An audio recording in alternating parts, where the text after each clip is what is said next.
guys, welcome to Vlogmas Day 9. It's Keoshia and I'm back for another video. So as you can tell from the title of today's video, I want to talk to you about how can you incorporate reading into your life, or how can you make reading become a habit. I get a lot of questions about how I read so much. How do I know which authors to read, what's my favorite genres, what's my favorite authors. So I hope to discuss that with you guys in this video.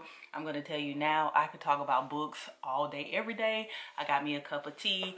You guys know my cousins got me some de-stress tea infusion for one of my 25 days of Christmases, and so I have me a cup of tea here steaming, ready to go. I'm gonna try to not make it too long. I'm gonna try to edit down and be as streamlined as possible. But like I said, I love books, and when I get to talk about books, it could be a long video, but I'm gonna try to not make it such a long video, okay? So let's just get started and get into the video. Okay, so I get a lot of things on my Instagram mostly, and some of my vlogs is, oh, I wish I could read more, but I really don't have time, or I wish I could read as many books as you read. The first thing that you need to do when you are trying to read more, or either get into the habit of reading, is to always carry a book with you. Now, whether this could be an ebook or a physical book. Me personally, I love physical books. I love to pick up a book. I love to hold it and smell it, and I just love that good book smell. But if you want to always have a book with you all the time and you don't want to carry a physical book, I do suggest getting you some ebooks. But I do not suggest you doing it on your phone unless you absolutely have to. And the reason being is because once you get on your phone, you think you're going to go to the book app on your phone, but you're more likely going to go to Instagram, Facebook, YouTube, and not do any reading at all. I do find that phones and electronics do kind of prohibit you from reading because you get distracted easily. If you can afford an e-reader or a Kindle or something like that, you know, get one secondhand. You do not have to pay for a new one. An ebook reader is an ebook reader. I would suggest that, and that way you know when you go on there, there's nothing on there but books. Put your phone away and just do some dedicated reading. I would say have a physical book or have a book with you at all times. Carry one with you so that it can remind you that you would like to read more. Okay, so my second habit seems like it makes sense or doesn't make sense, but have a bookmark or mark your pages. I know a lot of people who read a book, close the book, don't mark the last page they was on, don't do the rabbit ear on the page, don't put any kind of indicator. And I just lost the mark in I just dropped my bookmark out of my book. Now I'm going to find my page. But you take up precious time trying to figure out what page you were on last. So get you a little bookmark, get you a little piece of paper or whatever, and make sure you're marking in your books. And also, if you have an e-reader, make sure before you turn the e-reader off, sometimes it will save the last page you're on, but if you have to restart it or it restarts itself, it's gonna lose your page. Make sure you're bookmarking the last page you was on. There's like a little thing in the corner of a bunch of e-readers, I think, especially for the ones that have like iBooks and Kindle. It has like a little square thing or a little flag thing, and you hit it, and then it'll let you know that was the last page you was on in case your e-reader restarts or something like that, or you come out of the book or whatever. Because if you don't mark it, you're gonna have to go through the e-reader too, trying to flip through and figure out what kind of page, what was the last page you was on. So the third habit is to always have a TBR, which means to be read. And what a TBR is just a list of books that you want to read. You can go to the New York's Best Time Seller. You can just go to BookTube and watch other people's TBRs and other people wrap up videos from the previous month. So for instance, if somebody have a November wrap up on the YouTube for the booktubers, and they'll say every book they've ever read in November, and then they will give you a synopsis of the book and what they thought about it. And then at the beginning of each month, they will have a TBR, which is a December, TBR would be like December to be read, and they'll have a list of books that they want to read in the month of December. Now, one of the ways that I make sure that I remember what I want to read is I go and use an app called Goodreads, and on it you can put, it keeps a track of all the books you've ever read, and you can also put a want to read. They have a want to read shelf, and anytime you can go look up any book, a book that's not even out yet. Say a book come out to August 2020. Most of the times they'll have a generic like such and such book number 5. Don't have a title yet or anything like that, but once it gets a title and all that kind of stuff, it'll be on your want to read list on the Goodreads, and then that way you could go ahead and check that out, and then whenever you're looking for a book to read, you can go through your I want to read book. Because if you don't write it down on a piece of paper or don't have it somewhere on the list, you're going to forget what books you're going to read. If you always have a TBR, or ongoing TBR, then you'll always have books to choose from, and you won't readily stop reading. I will link my Goodreads down below if you guys want to follow me on Goodreads. Every book that I am currently reading, want to read, have read is listed on Goodreads. Now, this is one of my favorite tips, and I tell my friend this all the time. Go to your local library. I'm telling you, talk to the librarian, peruse their new release aisle, or just walk through the fiction aisle and just look at titles of books or the fronts of books. I have done this on several occasions. If you don't know what kind of genre you like, what kind of authors you like, go through the new releases. Pick out a book that the title sounds interesting. Open the book or read the synopsis. If the synopsis catch you in, you be like, ooh, I want to know what happens next. Check the book out. What I like about the library versus going to a bookstore is that with a library, you're borrowing the book. Therefore, you have to return it. So if you don't like it, the only thing you invested was your time going to get the book from the library and having to go back and return it if you don't like it. The only thing about bookstores, if you don't know if you're going to like the book or not, you have paid for that book. You most likely cannot return it. So you wasted money, you wasted a trip, and you have a book you don't like. So I love my local library. I do not keep books at home. I used to keep books. I used to have 2 big bookshelves full of books, but I realized that I don't reread books, so there's no reason for me to collect a collection of books, okay? If I want the book again, I will go to the library and check it out, but most likely I won't. I have never read a book more than once. It's just not for me. If you're a book rereader, Gucci to you, but I can't reread a book once I've got a book. But make sure you utilize your local library. Sometimes they'll have the bestsellers list there. They have the most popular list. If you don't know what you like, sometimes if you talk to the librarian, she can kind of give you an idea. If you explain to her what kind of movies you like, or you know, what kind of scenery, what kind of characters you like, sometimes she can recommend you, he or she can recommend you books. So always go to your local library. Okay, so habit number 5 is to make sure your books are good. This goes back to what I said about you just picking up a book because somebody else said it was good, but you didn't read the synopsis, you didn't read what it was about, you just went and got it because somebody else said it was good. Make sure that you are reading books that capture your interest, that keeps you intrigued, that wants you to keep turning the page, that makes you not even want to go to bed at night because you want to know what happened next, okay? I just had a book like that. It was called The Plea by Stephen Kavanaugh. And baby, I couldn't go to sleep until I finished that book. I could not do nothing until I figured out what the hell was going on. Those are the kind of books that you want to read. Books that will have you not even want to leave the house, not leave your couch until you finish. Those are good books. Now, you're not always going to get a good book. You're not always going to have those page turners and those just amazing books all the time. But the more you have those, the more it's going to make you want to read. And that's a trial and error. If you don't know what your genre is or you don't know what kind of books you like to read, it will be a trial and error until you find it. But one thing I would tell you to do is don't waste time reading a book you do not like. If you don't like the book, stop reading it and go to the next book. I have done it on plenty of times. It's called DNF. It means did not finish a book. So they call it DNF in YouTube or booktube terms. So if you don't like the book, don't struggle through it. Don't be making a struggle bus of a book. If you hate it and the characters suck and her writing sucks and you don't understand shit that's going on, put the book down. Put it down and get you another book. Okay, go to the next book on your list. Go to the next book on your pile and just call it a day. All right, so habit number 6 to help you read more is join a book club. Joining a book club means that you have somebody to discuss these books with. I know for me, it's very hard for me when I get really excited about a book and I have nobody to discuss that book with. Like, I can't discuss a scene, we can't talk about the characters, we can't talk about what happened. So I do struggle with wanting to discuss books with people, but that doesn't deter me from reading now.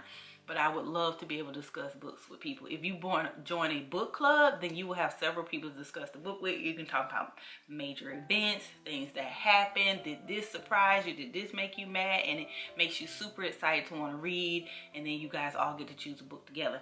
Now, one thing I can tell you about book clubs, though, is that everybody gets to vote on the book depending on the book club you're in. Or you follow an online book club where they tell you what you read and you can read along whether or not you want to.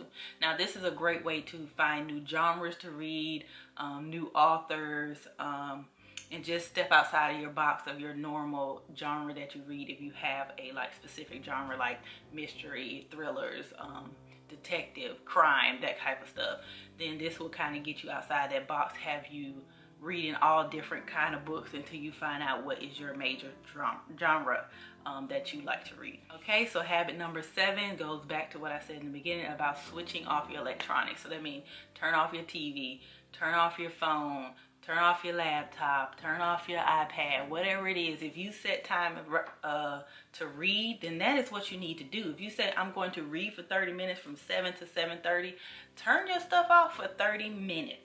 Turn it off. I don't know what else to say. Turn it off. Switch off your electronics. Switch off any kind of distractions you have. Tell your kids that you need 30 minutes apiece. Tell your spouse that you need 30 minutes apiece. He need to watch the children. He need to cook dinner. Whatever it is that he needs to do or they need to do for you, they have time of their own. You should have time of your own. So I would say, if you just schedule out every day, I want to read for 30 minutes, then you need to turn off all electronics. You need to let people know that this is the time that I'm going to read. I don't want to be disturbed. This is my time, blah, blah, blah, blah, blah.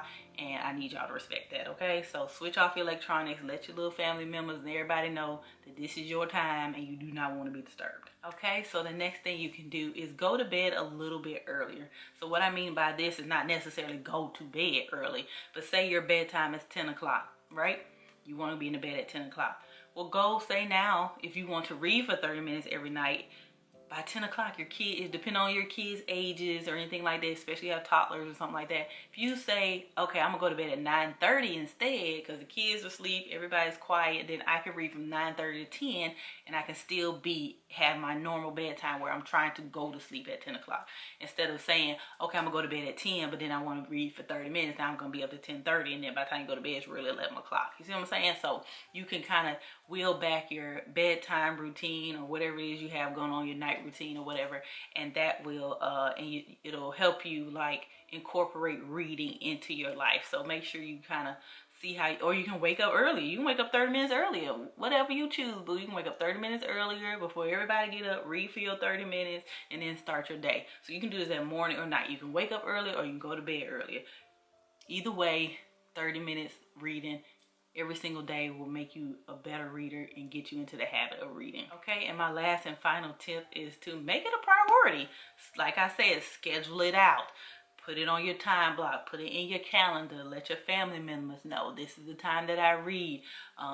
Make it a first, okay? Instead of reading that magazine, go ahead and read a book. Instead of playing on your phone, go ahead and read a book. Instead of, just chilling on the couch doing nothing, pull out a book. So if you really want to read more, you're going to have to figure out how to work it into your day.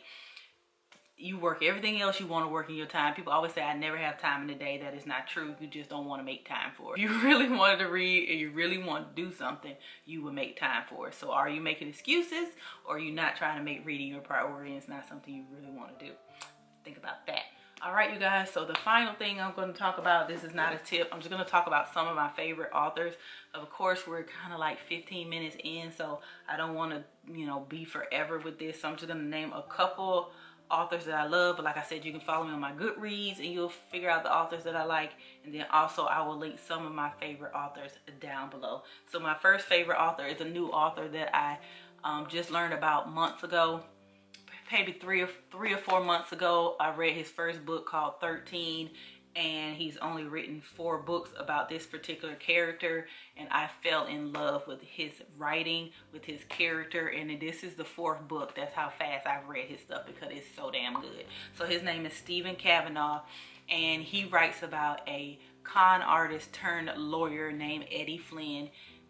And it's good. If you don't know anything about it, I think the first book is called The Defense or something. I like to read them in order that they're published, but you don't have to. I think you don't have to read these in order, but I like to read everything, especially about a specific character, in the order that it was published. This book is amazing. Stephen Kavanaugh, go pick him up.